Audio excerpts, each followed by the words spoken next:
Hey, welcome to a Christ-centered Christmas where we celebrate the true spirit of the season. We are Brook and Kiora with Second Act Sisters, and together we'll explore the timeless message of hope, love, and joy that Christ brings into our lives. We want to talk about all the special things that help keep the Savior at the heart of our holiday celebrations. So whether you're seeking peace, inspiration, or a deeper connection to the Savior this Christmas, join us as we journey through the magic and meaning of the season, remembering the reason for it all, Jesus Christ.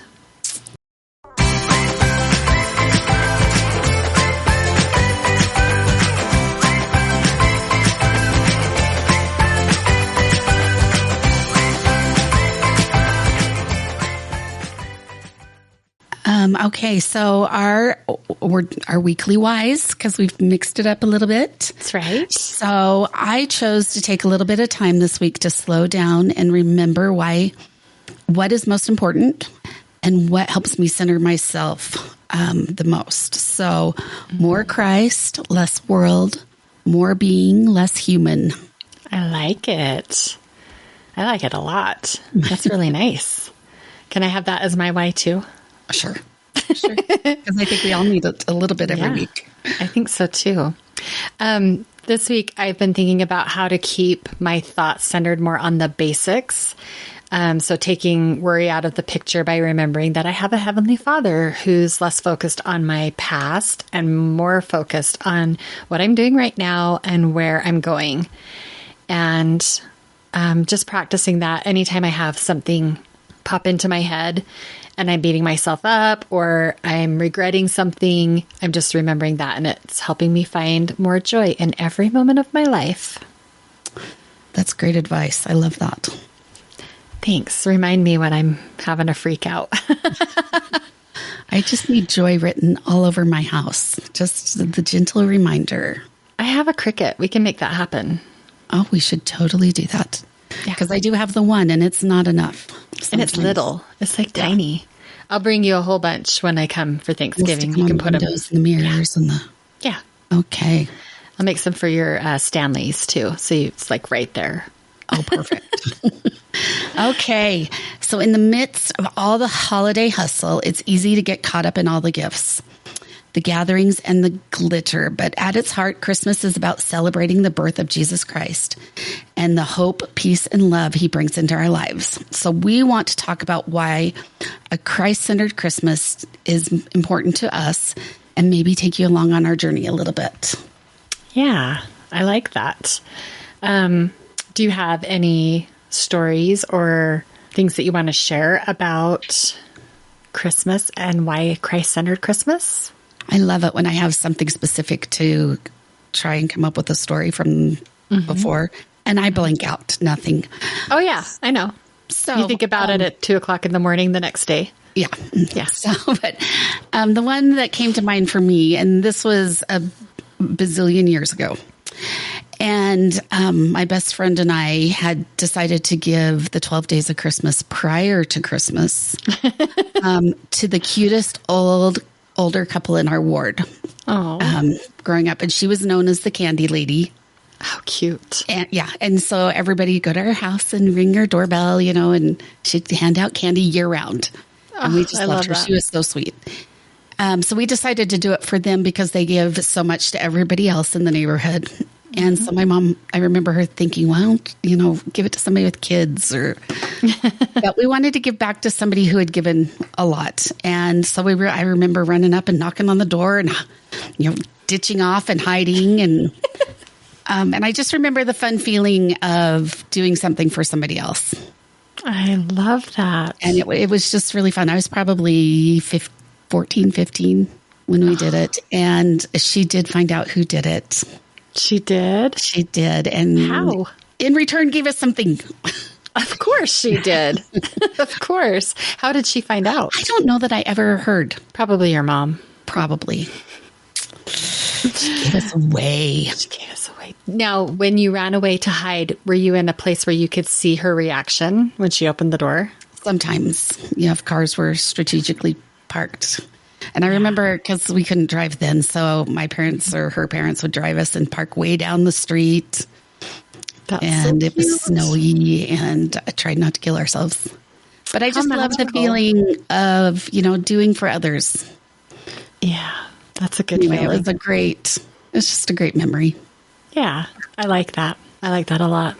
I don't have anything specific about when I started, what is the word I'm trying to say? When I started, oh my goodness. It's okay. This is what menopause brain does. Just you listeners out there in listener land. This is what happens. Okay. When my focus started to shift, that's what I was wanting to say, from the more material things to the more Christ-centered things. But Christmas has always been magical and the best. And growing up in a family where my parents, to this day, my parents are 70 years old.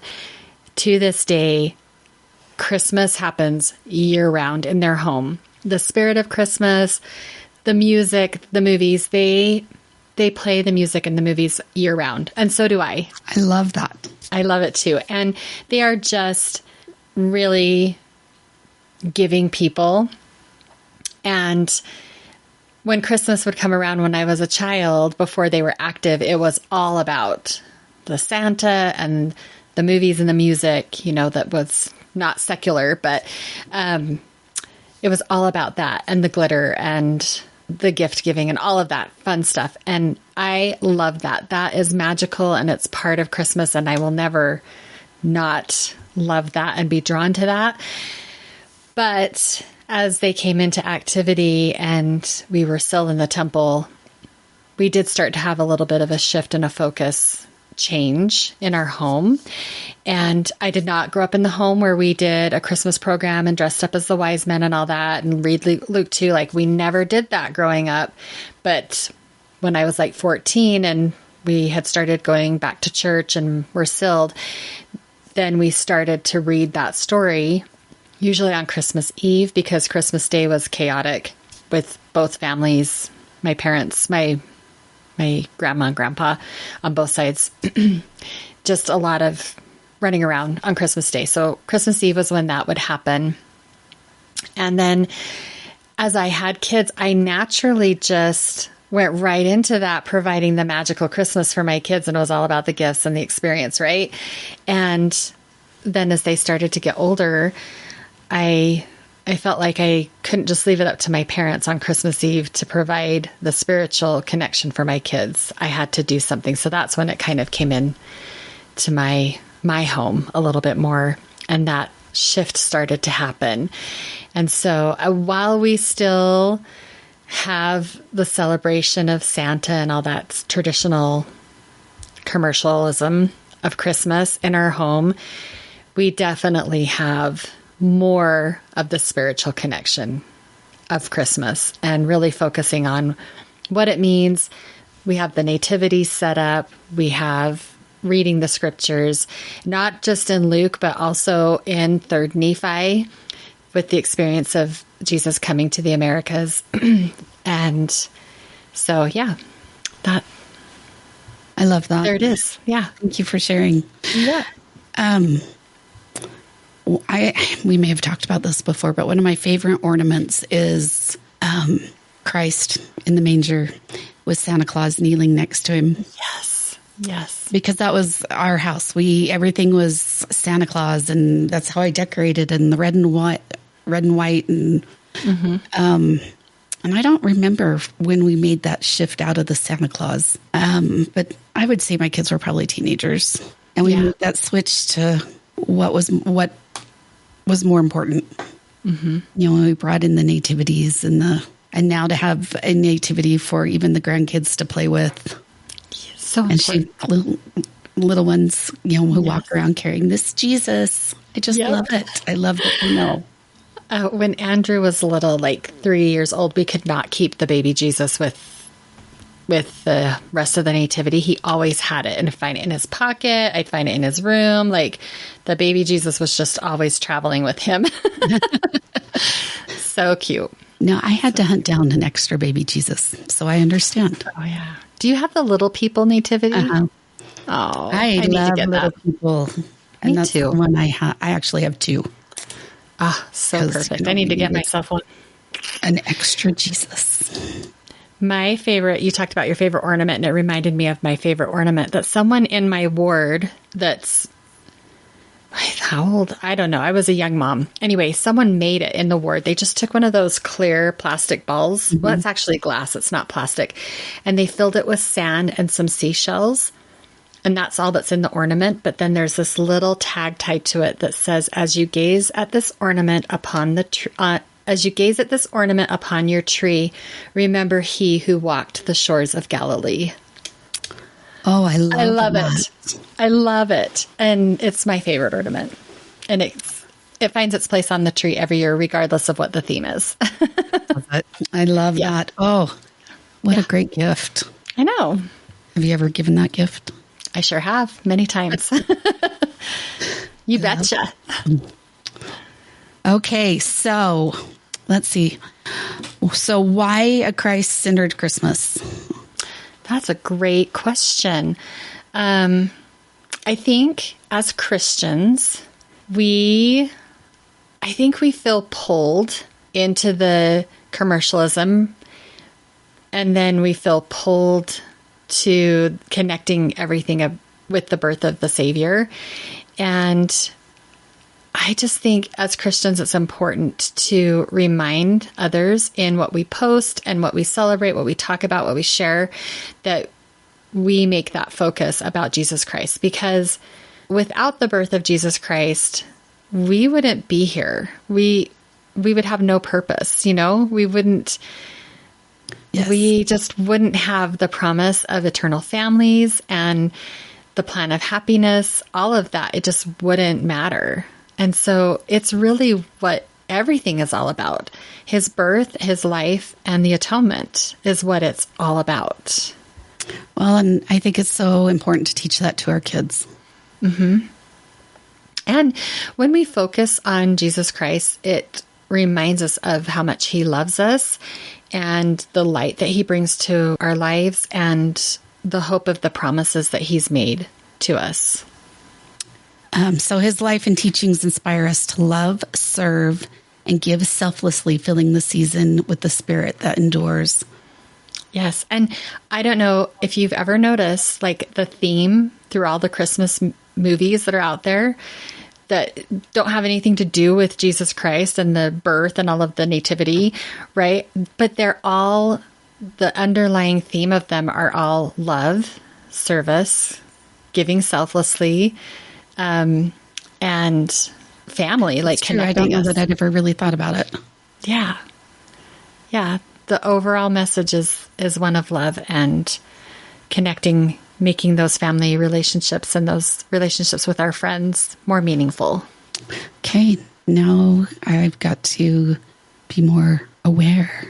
I know. As you're watching every movie now, you're like, wait a minute. Through Christmas movies in my head. A Christmas Carol, all the ones on Hallmark. Yeah, all the Lifetime movie Christmas movies. Yeah, even White Christmas or The Holiday Inn. Yeah. Yes. So, yeah. So, okay. So, how can we not get lost and keep the focus in the right area? That's a great question. Do you have any ideas? I know for me, honestly, when we made the switch from all the Santa Claus around the house to more of the nativities, that it just helps keep the focus. Absolutely. It's kind of that visual reminder. And in getting the opportunity to serve others, especially during that time. I mean, we should always serve others, but it's just, there's something about doing it at Christmas time. Yeah, I agree. Like having those visual cues as something that just helps us, like we see a picture of Christ and that ornament that you talked about where there's the baby Jesus and Santa. I have a picture. It's a 12 by 12 picture that hangs. Oh, I love that. At Christmas time. It's that painting. And so I think having those visual cues, having the nativities out, and then having whatever you're doing for your neighbor gift or sub for Santa's or something like that, having those things about help you automatically just think about that without really having to put too much effort into it, because it kind of is right there in your subconscious. Well, and to share with others the love of Christ at Christmas. Mm-hmm. I love neighbor gifts. And yeah. I love that the Church of Jesus Christ of Latter-day Saints does Light the World all through the month of December. Have you ever signed up for their daily Light the World texts? Yeah, I have. That's another great way to not get lost in the hustle and bustle, is just to have that reminder of what can you do today to be the light for somebody. And I always print the calendar and put it up, and just so it's there as a reminder for everybody in the house. For everybody, yeah. And I think that would be a good place to start. If you have your printed calendar and you know what the prompts are for every day, you can reach out to your neighbors or your family members and say, hey, next Monday, Light the World is to do something nice for a stranger. How about we go up to the temple and leave a little note card on everybody's car that's serving there? Or how about we go down to the mall and leave some little Christ-centered thing on everybody's car that's shopping, like something little like that, where you're inviting your neighbors and your friends and your family to join in on the service with you. I know, as I've seen, experienced a few of those as the receiver, it really, just brightens up. It lights your world. It does. Me too. It's so fun. It's so fun to get those little notes, and I'm never mad about it. Never mad. Yeah. Okay. So practical ways that we can keep Christ as our center. What are some of the things you guys do? So one of the things that I think is probably easier for me than it is for you, because I don't have kids living all over the place. Mine are all right here within like a 5-minute drive, is connecting your family at Christmas. So planning family events where you're connecting together and making memories. I'm a huge make a memory instead of give a gift person, even though I also like to do the gifts, but I'm a huge, let's make some memories. But how do you do that? How do you do that with your kids living all over the place? It's a little trickier. But we're really good at trying to connect with everybody. Whether it's over Zoom or, we've done the Christmas program, the Christmas Eve program, and had everybody call in. Oh, I love that. And so we're all on. And I think there's opportunities throughout the month, between the church, devotional, Christmas devotional, or, that you can do it together as a family or whoever's with you, or, it gives you an opportunity to talk about it. Mm-hmm.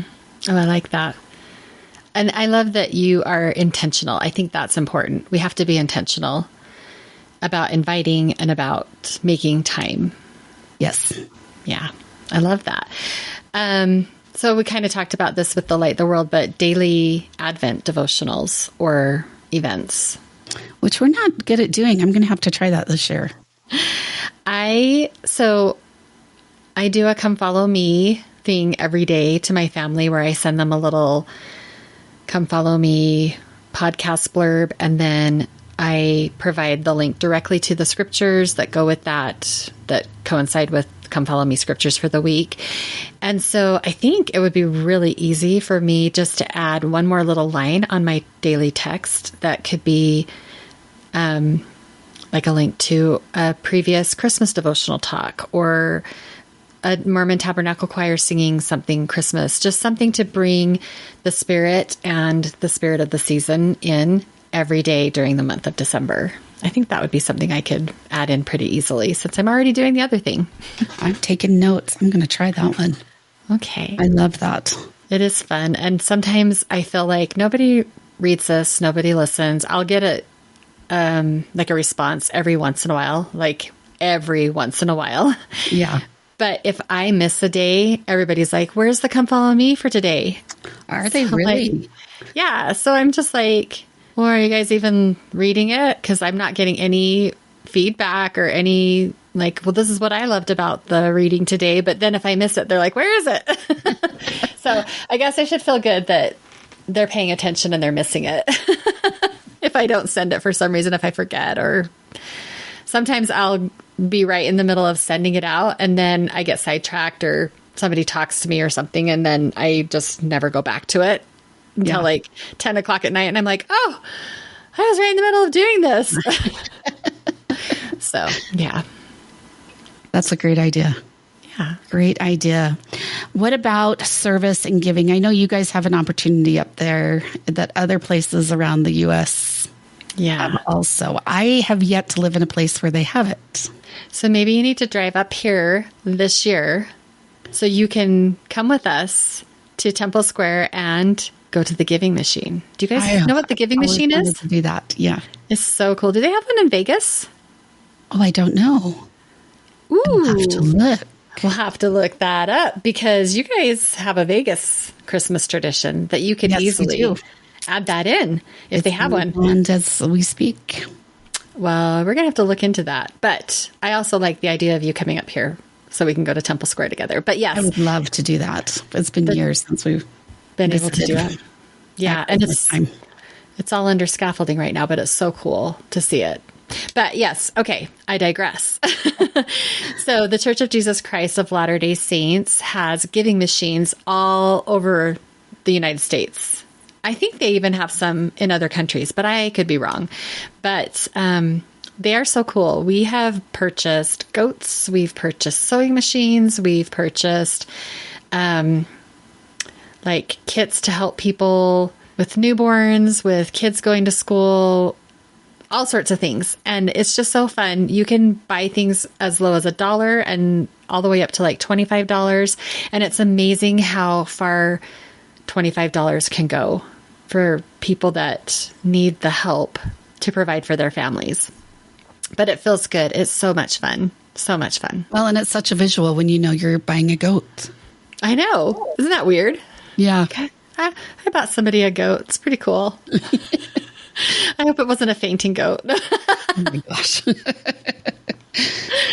But that makes me laugh. I know. You don't need a giving machine, though, to provide service for somebody else. You can do it right in your own neighborhood, in your own ward, in your own community. There are so many opportunities. And I think it's especially prevalent at Christmas time.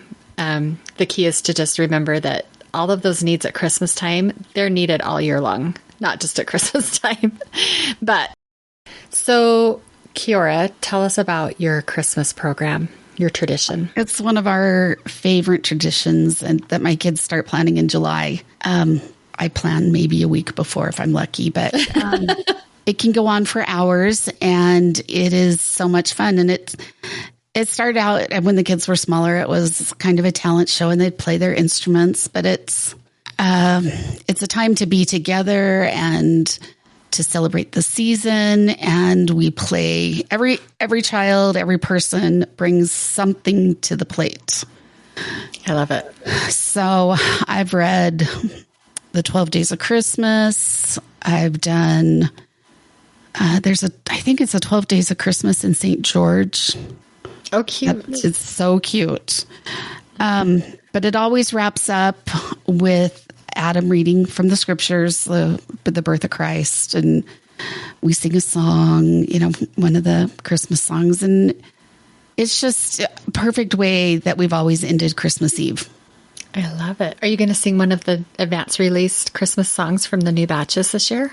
Oh, we totally should. I mean, you've got to look into that. The Divine Christ Child. What Child Is This? Star Bright. So many good ones. Okay. Yes, we will for sure. Well, I love that. And I really want to be part of that one day. One year. I want to be part of it. Well, and I'm sorry, I'm butting in. You're good. No. That the churches cut the Christmas Eve or Christmas Sunday worship service to an hour before Christmas. I do too. And it's totally focused on Christ and being there together as families. And yeah, I know. I have someone in mind to invite this year, and I hope they accept. Good for you. We'll see. We'll see how it goes. I'll let you know. Okay. So one way we can try and keep Christ the center of our Christmas festivities is to be intentional about setting aside time for reflection and prayer. And I think we can do that in conjunction with all the things we've talked about, with scriptures, with talks from previous Christmas devotionals by the First Presidency, and with the Light the World. I think it might be a good idea to take, if you journal, to take your journal and just make sure that you write like a couple of prompts throughout the month to remind you to have that personal reflection. And I think we can kind of treat it the same way that we prepare for conference. We can just make that. I love that idea, because I know, for me, 30 days or however many days, however many speakers there are from General Conference, I listen to a talk a day. Yeah. And we could do that. Way to lead into Christmas. Yeah. We could take the previous year or two and listen to the music and listen to the speakers and write down the promptings and impressions that we receive. Well, and it keeps your heart and mind focused in the right direction. Mm-hmm. And I think as we're making our Christmas lists, like shopping lists, that we can continually remind ourselves to simplify and to remember that making memories and spending time together is far more important than how many gifts they have to unwrap under the tree for the stuff. Yeah. Yeah. It's easier, I do think, as our kids have gotten older, to make that more the focus. It's a little harder when the kids are little. And I know. But I think there are definite ways to be able to bring that in. Me too. So. Okay. And a Christ-centered Christmas isn't just for December.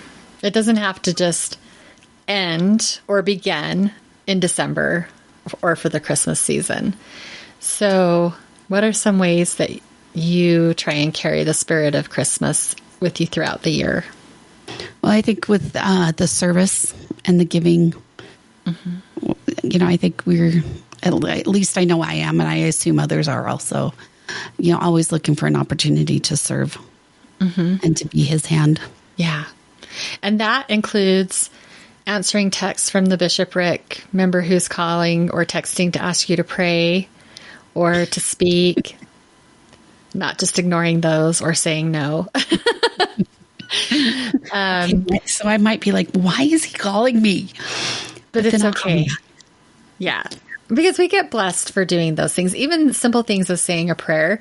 And that might be a simple thing for me, but for someone else, that might be a huge deal to say the prayer, right? Like, yes. And it depends on the setting. Like, there's a difference between praying in sacrament meeting versus praying in primary or Relief Society. Like, there is a difference. So it's okay to stretch ourselves and to make ourselves participate in things that make us feel vulnerable, but it's a way we can carry that Christ-centered spirit of Christmas with us in those little ways. And I love like the acts of service that you've talked about. I love that, looking for opportunities.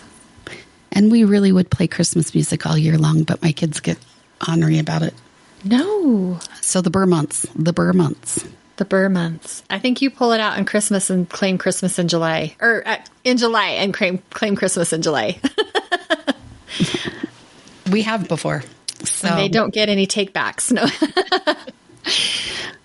So I know I talked about this in our favorite things episode, but one of the things we love to do is the 12 days of Christmas. And again, I know I explained this already, but the first day of Christmas is Christmas Day. It's the first day of Christmas. And the last day of Christmas is January 6th. So that's a fun way to extend the season and to keep giving and bringing that excitement and magic into people's lives. If you're doing the 12 days of Christmas for someone and they start getting stuff after Christmas, how fun is that, right? Right. Yeah. So that's fun. Not to pick on people. They to each their own. But when they put Christmas away before the end of Christmas Day. I know. That's so sad. My mom used to do that. And I'm like, it's not over. No, it's not over. Hold on. Don't. It's not time. Yeah, I know. I have a friend who has a child that was born on the 26th. So they take everything down so that the next day it's all about that kid and their birthday. And I'm like, that child will not care if the Christmas tree's up. I have a child born on the 27th, and yeah, it was fine.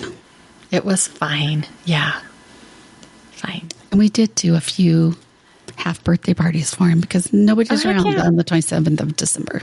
That's true. And how fun is it to have an unbirthday party in the middle of the summer? Totally surprise them that way. Yeah, that would be really fun. That coming. Sneaky, sneaky. Do you have any closing thoughts? Well, I just challenge us all to try this year to focus more and to keep Christ as the center of our Christmas. I do too. Hey, what would you think about this, Kiora? I mean, this is totally unscripted and just off the top of my head, but what if we provide a prompt a day from December 1st to December 25th for our listeners? Oh. And do our own Light the World type of thing that goes along with Light the World. I think we'll partner up with Light the World. But what do you think about that? I love that. We can be your journal prompters. Well, and it'll keep us doing it also. Yeah. And then we can share, and we'd love to hear what our listeners want to share as well. I would love that. Well, and please share your traditions. Yes. Oh, yeah. You enjoy doing. We want to know what matters to you in the season and what ideas you have to bring Christ more to the center of your Christmas celebrations, for sure. We are always, I'm speaking for myself, love to add new traditions and new fun things. Yes. You can speak for both of us. Okay. Yeah. We. Love it. Okay. So we are going to drop some suggested reading with this episode to some of our favorite talks from past First Presidency devotionals, Christmas devotionals. And we're kind of excited about the little messages that we're going to share from those.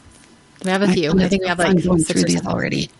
I know. It was so fun to sit and listen to. I just kind of turned on past conferences and just listened to the whole devotional for a few of them to be reminded. And one I thought was more recent than, like, I thought it was in the last 2 years, and it was like 5 or 6 years ago, almost 7 years ago. So time flies. It's that age thing.